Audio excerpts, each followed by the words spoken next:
you, Council President. I wanted to speak briefly regarding the introduction of Bill number 210121. As the chair knows, and the other members of the committee know, I voted against this bill moving out of committee. I just want to explain my vote and make one simple request of the administration, and that is before next week's final vote, please show us the plan. The administration is asking us to hand over another big check for our city's responses to COVID, $50 million. But on Monday, we really didn't receive a lot of details around how that money would be spent. And I know a lot of us have asked for more details on the city's vaccination operations. In fact, during last week's hearing, I know council members asked for additional data on the number of vaccines being distributed by location, zip code, and other information on who exactly we're vaccinating. I think everything that we're asking for is reasonable, including the plan I've requested. My concern at this point is simple. We lack a detailed plan, a plan that lays out goals and timelines, a plan that explains exactly what we're doing, when, and how we're doing it. And until we have those plans in place, I can't justify handing over another large check to the administration. On Monday, our committee, led by Chairperson Quinona Sanchez, had an open and very transparent conversation about this vote. And I really appreciated her willingness to consider my perspective on this. I know she's working to get us the information we need so we all can be comfortable with our vote next week. But I want to be clear, I can't vote for this without some knowledge or confidence in the administration's plan to spend this additional $50 million.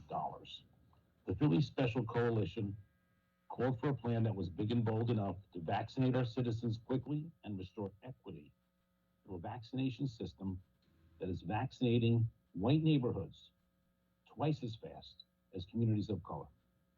1 week ago, this body, we voted 16-1. We passed a resolution to put the Philly Special Plan in place to ramp up drive-through mass vaccination sites at Lincoln Financial Field, the Mann Center, our largest Black churches, and large outdoor parking lots in every section of the city. We were told as recently as a week ago that the link and these other large outdoor venues did not make sense. And the quote is, the administration said using the link as a site is not feasible at the moment because it's due to the shortages in vaccine supplies the city is being allocated.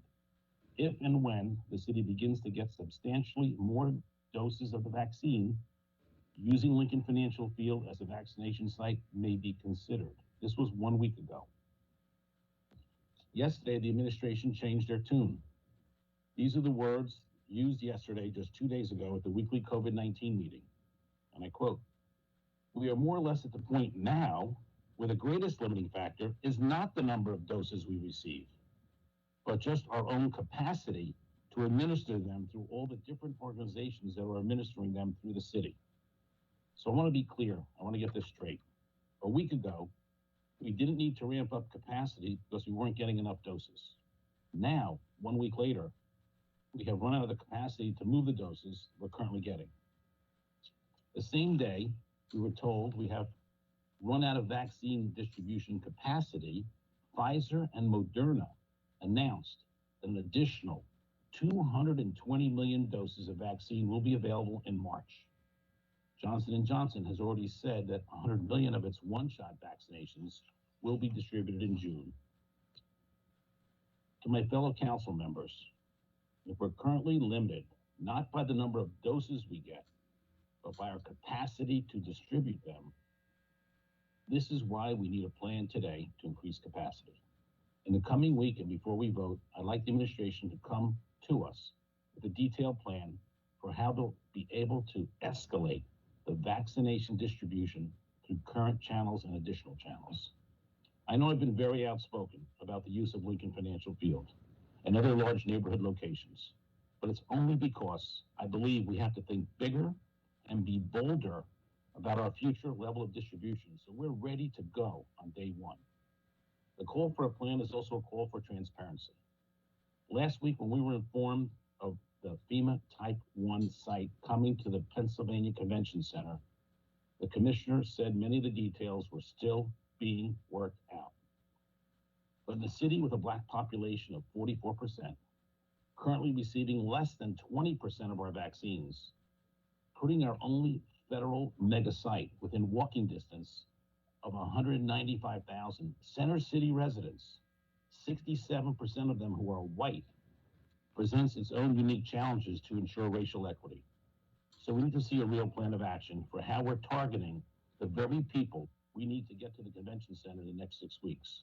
We need a transit plan, a parking plan, a zip code targeting effort, and we need to see outreach plans that include trusted community partners. My vote earlier this week against moving $50 million of CARES dollars to the general fund was one more attempt to try to get the administration to give us a plan, a clear path forward to vaccinating 100,000 people per week when those doses reach this level, which could be next month, and it's still not too late. The Philly special plan can be that plan. It was 10 drive-through mega sites, one in each councilmanic district, including a FEMA Type 1 drive-through mega site at Lincoln Financial Field, capable of shooting over 10,000 doses per day. That's 70,000 per week. All these sites link to a web platform that registers and schedules all vaccine appointments by zip code, ensuring the racial equity.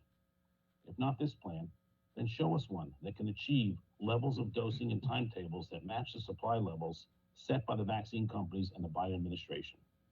I applaud our health partners, community leaders, faith leaders, universities, groups like the Black Doctors Fighting COVID, and other nonprofits, all who have stepped up to confront the health crisis of our time. This is the health crisis of our generation. They will understand, as we do, that the sooner we get people vaccinated, the sooner we can safely bring people back to work and students back to school, and the sooner we can bring back our way of life, the better it is for everyone in the city. But without a plan in place, it's unclear what we're holding the administration accountable for accomplishing these next few months. That is why, for the sake of the city, we have to continue to look at this critically and ensure every dime we spend is maximized. I don't think I'm being unreasonable in my request to the administration, and before we vote next week, I'm hopeful the administration will come through with an operational plan that we all feel comfortable with moving forward. I think it's important that we ask the questions we've all been asking, all of us, and it's imperative to the process that the administration answer them. But until then, without a plan, I am a no vote. My fellow council members, I've never been more passionate about anything other than this. This is a moment in time for all of us. We are facing the health crisis of our generation. We will all be judged as to what we did to ensure the citizens of this city receive the potential life-saving vaccinations as fast and as equitably as possible. We must take this crisis as an opportunity, the opportunity to show our constituents that we met the moment with a boldness of plan and a thoughtfulness in execution. This is what they deserve and have a right to demand from all of us. Thank you for the time today, Mr. President. Thank you.